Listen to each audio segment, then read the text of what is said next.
Welcome back to Secondhand Stories, the series in which I retell the tales from veterans and service personnel that I've been told over the years. So today, we talk about the time that Vulcan crew nearly ended up over Vietnam during the war. So, we go back to the Cold War and to the Vietnam War. The conflict is raging and the US are conducting routine bombing runs using the B-52 Straddle Fortress. So, of course, the RAF in its infinite wisdom decided this is the perfect time to spread the image of Britain's own bomber force, and they take one of their famed Avro Vulcans on a world tour. The Vulcan and the crew servicing her were to tour the globe, showing off British engineering and the pride of the V-Force. One of their stops was to an American airbase, I believe it was Guam, that was home to B-52s bombing Vietnam. The crews exchanged notes, tokens, each marvelling at the other's approach to strategic bombing, and a little ribbing at how Britain wasn't involved in the war. Shame that.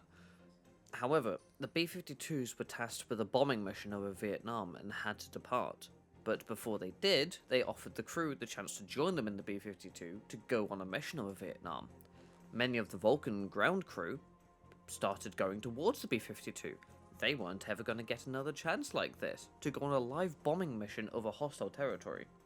You have to remember as well, the Vulcan hadn't yet made its name for Black Buck.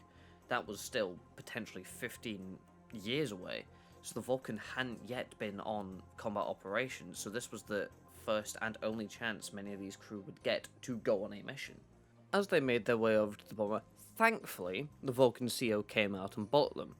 If any of them were shot down over Vietnam, not only would it cause an international incident, but questions would be raised as to why British crews were on board an American bomber over a country Britain wasn't at war with.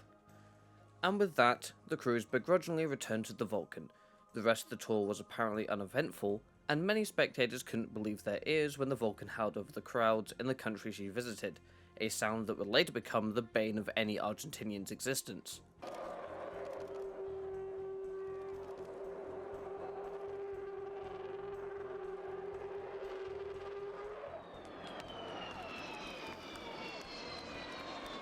The crew got over the incident. They were getting a paid holiday around the world after all, but many wondered what may have been if they had gone on that bombing run with the Americans.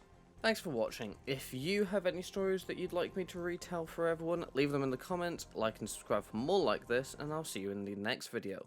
Until then.